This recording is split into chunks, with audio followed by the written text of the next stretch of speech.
Good afternoon student. yesterday हमने एक lesson start किया था मोटिवेशन एंड इट्स थ्योरीज़, और उसके बारे में हमने काफ़ी हद तक डिस्कशन किया था कि मोटिवेशन किस तरीके से कर सकते हैं, मोटिवेशंस के लिए मोटिवेशन क्यों ज़रूरी है किसी ऑर्गेनाइजेशन के लिए, और मोटिवेशंस में यूज होने वाले जो टेक्निक्स हैं, मोटिवेशंस में जो यूज किए जाते हैं इंसेंटिव्स, उनके बारे में भी लगभग हमने डिस्कस किया था।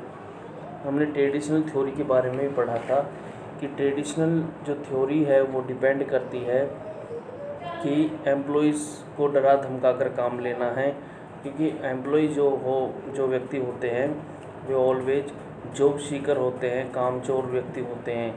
तो ऐसी सिचुएशन में हमने ट्रेडिशनल थ्योरी के बारे में पढ़ा था कि आज के जो प्रेजेंट टाइम है, कोई भी व्यक्ति दबाव में, कोई भी व्यक्ति प्रेशर में काम नहीं कर सकता जब तक हम उसको मोटिवेट ना करें।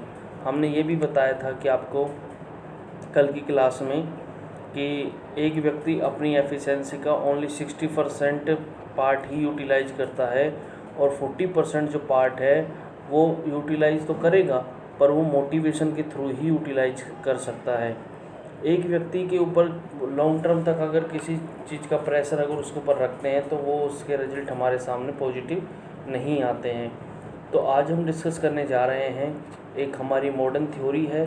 मॉडर्न थ्योरी में सबसे पहले जो थ्योरी आती है वो हमारी अब्राहम मैस्लो की थ्योरी आती है। अब्राहम मैस्लो ने भी अपने टाइम में जो ट्रेडिशनल थ्योरी है उनका क्रिटिसिज्म करके एक नई थ्योरी के बारे में उन्होंने बताया। तो अकॉर्डिंग टू अब्राहम मैस्लो कहते हैं कि कोई भी व्यक्ति अगर काम करना चाहता है तो काम करने के लिए तैयार है, काम करने के लिए उन मना नहीं कर रहा।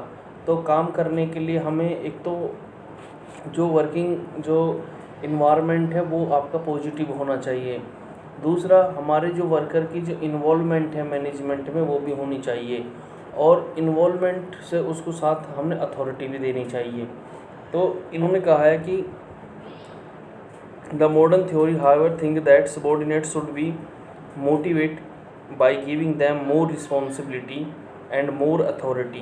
It is a means that manager far from using unnecessary pressure on the every employees should be provide such environment in which everybody start working according to his ability and effort should he continue increase his capability. तो उन्होंने इस बात कहा था कि कोई भी व्यक्ति काम करना चाहता है तो हमें एक पॉजिटिव इन्वायरमेंट उनको देना है, और वो काम करने के लिए तैयार हैं। अगर हम उनको एक पॉजिटिव इन्वायरमेंट प्रोवाइड करते हैं तो अपनी एबिलिटी के अकॉर्डिंग वो काम करना शुरू कर देते हैं, और and effort should be continue and increase his capability, और इस एफर्ट से उन कैपेबिलिटी है जो वो बढ़ती है। नेक्स्ट, अब इसके बारे में देखिए जो डिटेल इन्फॉर्मेशन है अब्राहम मैस्लो की, उसके ऊपर क्या है। The advocate of this theory is Abraham Maslow, वो first of all present the need of hierarchy theory of motivation in 1943। यह थ्योरी अब्राहम मैस्लो ने 1943 में दी थी, और Maslow developed the theory motivation on the basis of the chain of the sequence of need. According to him, a man has countless needs. एक व्यक्ति की बहुत सारी आवश्यकताएं हैं, अनंत आवश्यकताएं, countless needs, and they can be categorized on the basis of the priority. और उन सभी आवश्यकताओं को वो अपनी प्राथमिकता के आधार पर विभाजित करता है, कैटेगराइज्ड करता है। For example, the need which are the more sharply felt should be satisfied first, the less sharply felt need should be satisfied afterward. Similarly, इसके बाद इन्होंने एक अपनी जो थ्योरीज हैं उनको 5 पार्ट्स में डिवाइड किया है। उसके लिए 5 पार्ट्स बनाए हैं, पिरामिड्स बनाया है इन्होंने। उस पिरामिड में बताया गया है कि सबसे पहले जो हमारी जो थ्योरी नीड होती है, सबसे पहली जो नीड है हमारी वो है physiological need. Physiological need, security need, social need, esteem and self actualisation. First need के बारे में डिस्कस करते हैं, फिजियोलॉजिकल यानी कि शारीरिक आवश्यकताएं। देखिए हमारा शरीर है जो मिट्टी से बना हुआ है, ये शरीर मिट्टी से बना हुआ है, इसको सर्दी भी लगती है, गर्मी भी लगती है, भूख भी लगती है, और इसको जंगली जानवरों से बचने के लिए, सुरक्षा के लिए भी आवश्यकता होती है कि कोई भी जानवर हमको भी खा सकता है जैसे अन्य जीवों को खा सकते हैं। तो उसके लिए हमने सोचा कि भाई 3 चीज़ों की आवश्यकता बहुत ज़रूरी है एक व्यक्ति को जीवित रहने के लिए। सबसे पहले तो जीवित रहने के लिए फूड चाहिए उसके लिए, और शरीर के तन को ढकने के लिए कपड़ा चाहिए, जिसको मैंने सेकंड उस पर रखा क्लॉथ, ठीक है। और थर्ड, जंगली जानवरों से बचने के लिए एक घर भी चाहिए, ठीक है। तो फूड, क्लॉथ एंड शेल्टर, ये उन्होंने 3 चीज़ें, और सोना हो तो हो जाए, clothing and sleep, physiological need में स्लीप एक्सेट्रा, ये हमारी चीज़ें इसके अंदर शामिल होती हैं। फर्स्ट नीड में जब एक व्यक्ति की ये वाली नीड सेटिस्फाई हो जाती है तो तब वो नेक्स्ट उसके ऊपर जाता है नीड के ऊपर, जिसको उन्होंने दिया सिक्योरिटी नीड या सेफ्टी नीड। सेफ्टी नीड में क्या आता है, देखिए after physiological need are satisfy a man think about his safety. Safety need include physical, economical and psychological need. मनोवैज्ञानिक जो आवश्यकताएं हैं, इकोनॉमिक है, या फिर हमारी फिजिकल नीड है, उसको हमें पूरा करने के लिए सोचना। Physical safety refer to defence against accident, attack, disease, हमें सेफ्टी चाहिए, हमें बीमारी से बचना है, उसके लिए सेफ्टी चाहिए। And other unexpected problems, for example corona is the unexpected disease. Economic safety means safety in the livelihood in the arrangement for the old age. एक व्यक्ति अपनी जीवन के लिए अपने जीवन को बचाने के लिए, अपनी वृद्ध अवस्था में जब वो व्यक्ति हो जाएगा तो उसके लिए भी उसे आर्थिक सुरक्षा चाहिए। तभी तो लोग LIC करवाते हैं, तभी तो लोग अपने पैसों को बैंक में जमा करते हैं, क्योंकि इकोनॉमिक सेफ्टी बहुत ज़रूरी है। हमेशा जो पैसा होता है, जब आपकी जमा पूंजी ही आपके काम आती है। इसके बाद सर है हमारा साइकोलॉजिकल सेफ्टी में मेंटेनिंग वन प्रेस्टीज। साइकोलॉजिकल मतलब कि हमें अपना एक प्रेस्टीज, अपना एक रिस्पेक्ट भी बनानी है अपनी। प्रेस्टीज मतलब कि भाई इस तरीके से मैं सम्मान के साथ रह सकूं। सर इसके बाद आपका पॉइंट आता है affiliation social need. Affiliation and social need क्या है? Man is a social animal. तो आप जानते हो कि व्यक्ति एक सामाजिक प्राणी है। And want to live in society and honourably मतलब सम्मान के साथ वो समाज में रहना चाहता है। It is the therefore necessary that should have the friends relative with whom he can share his joy and sorrow, जिसके साथ दुख सुख बांट सके वो व्यक्ति। Maslow has place social need at number 3 in order of the priority. उसने इस नीड को सेकंड नंबर पर रखा। समाज में रहकर व्यक्ति अपने दुख सुख को बांट सके। कोई भी व्यक्ति ऐसा नहीं है कि समाज से अलग रहकर अपने आपको एग्जिस्टेंस कर पाएगा, उसे लोगों के साथ रहना पड़ेगा। इसलिए तो हम अपनी बातों को, दिल की बातों को यारों के साथ खोलना पड़ता है, नहीं तो ये फिर बहुत सारी प्रॉब्लम बन जाती है, हमारे ब्रेन में प्रॉब्लम बन जाती है, हेडेक प्रॉब्लम स्टार्ट हो जाती है। तो पहले बुजुर्ग बीमार क्यों नहीं होते थे? वो इसलिए बीमार नहीं होते थे, वो सभी चौपालों पर बैठते थे, वहाँ सभी अच्छी बुरी बात भी करते थे। अच्छी बुरी से मतलब है खुशी की बात भी आती थी उनके सामने, गम की बात भी आती थी, और सारे रिश्तेदार आते थे, रुक के जाते थे, सारी बातें होती थी। परंतु आजकल जो जीवन है वो सिर्फ हमारा मोबाइल फ़ोन तक सीमित रह गया है, जिसकी वजह से हम बहुत सारी टेंशन्स हम अपने दिल में ही घुमाते रहते हैं उनको।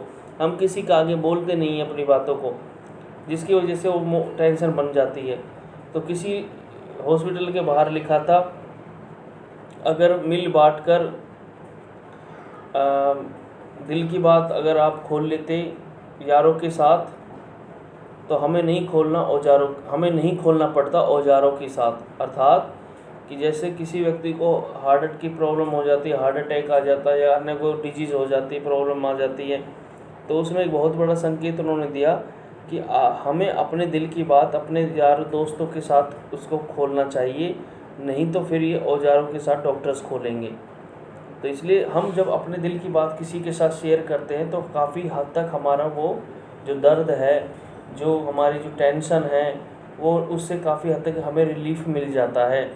तो हमें अपने दोस्तों से समय अनुसार बात करते रहना चाहिए और ज़्यादातर हमें ये देखना चाहिए हम अपने पेरेंट्स के साथ बात करें बैठ के, हम अपने यार दोस्तों से बात करें, चाहे टेलीफोनिकल करें चाहे कैसी करें, तो इससे हमारे जो आपसी रिलेशंस हैं वो भी स्ट्रॉन्ग होते हैं। सर इसके बाद है esteem and status need. These need are called ego need of man. Ego need of man मतलब अह की नीड है, मतलब कि अहंकार वाला नहीं है, बहुत इम्पोर्टेंट है। सम्मान चाहिए। सम्मान कब मिलेगा? जब हम अच्छा काम करेंगे, हम अच्छा सोसाइटी के लिए अपना कुछ एफर्ट्स लगाएंगे। This man every human being want to attain higher status and his power increase and get authority. कोई भी व्यक्ति ज़्यादा से ज़्यादा समाज में बड़ा पद चाहना चाहता है। पद मिलेगा तो उसकी पावर बढ़ेगी, पावर बढ़ेगी तो अथॉरिटी भी मिलेगी उसकी, ठीक है। तो ये सारी चीज़ें हैं जो एक व्यक्ति के लिए बहुत ज़रूरी होती है। एक व्यक्ति IAS ऑफिसर लगना चाहता है, वो इसलिए लगना चाहता है कि वो कहता है मेरे पास बहुत सारी शक्तियाँ आ जाएंगी, मैं पूरे स्टेट का डिस्ट्रिक्ट का मालिक रहूँ और अपने मन से अपनी ईमानदारी से काम करूँगा। इसके बाद है सर लास्ट आपका इसके अंदर self actualisation need. Last of all man try to satisfy himself by attaining self realisation. कोई भी व्यक्ति है अपने आप को सेटिस्फाई करना चाहता है कोई हाई स्टेटस पोस्ट पर पहुंचने के बाद। जैसे I want to a good teacher, तो मैं एक टीचर बनना चाहता हूँ, अच्छा टीचर बनना चाहता हूँ, I want to a good teacher, तो उसके लिए मुझे एफर्ट्स लगाने पड़ेंगे और जब मैं उस पोस्ट पे पहुंच जाऊंगा तो आई एम सेटिस्फाई। कोई व्यक्ति IAS बनना चाहता तो IAS बन जाएगा तो वो सेटिस्फाई हो जाएगा, वो सेल्फ एक्चुअलाइजेशन की नीड है उसकी। इसी प्रकार कोई म्यूजिशियन है, वो म्यूजिक के अंदर अच्छा वो परफॉर्म देना चाहता है। जैसे उस्ताद बिस्मिल्लाह खान थे, वो शहनाई वादक थे, जाकिर हुसैन तबला वादक थे। ऐसे बहुत सारे ऐसे व्यक्ति हैं, जैसे लता मंगेशकर है जिन्होंने सिंगिंग के क्षेत्र में बहुत अच्छा काम किया, वो भी सेल्फ एक्चुअलाइजेशन पे पहुंची थी। इसी प्रकार मेवात के जो सलमान हैं वो भी ट्राई कर रहे हैं अपना काम करने के लिए, वो इंडियन आइडल्स है। इसी प्रकार रफ़ीक साहब थे, मोहम्मद रफ़ी है, किशोर कुमार है, ये बहुत सारे ऐसे व्यक्ति थे जिन्होंने अपने क्षेत्र में बहुत अच्छा काम किया और इन्होंने अपनी लास्ट स्टेज उन्होंने पूरा की अपनी। उसके बाद ऐसा नहीं है कि रफ़ी साहब ये सोच रहे होंगे यार मैं तो एक्टर बनना चाहता था, मैं सिंगर बना दिया, ऐसा नहीं, वो सिंगर ही बनना चाहते थे। इसके बाद सर इस अजम्पशंस ऑफ अब्राहम मैस्लो है, people behaviour being affect bye their need. Obviously हमारा बिहेवियर वो इफ़ेक्ट होगा नीड से। जैसे हमारी नीड होगी तो हमारा बिहेवियर भी चेंज होता चला जाएगा। अगर नीड ऐसा है कोई जिसको हम इजीली अचीव कर सकते हैं तो उसके लिए अलग बिहेवियर होगा, बट अगर इसके अलावा कोई ऐसी नीड है जिसको हम अचीव करने में थोड़ी डिफ़िकल्टी होती है तो उसके लिए अलग बिहेवियर होगा। There are many needs and people their order priority can be made.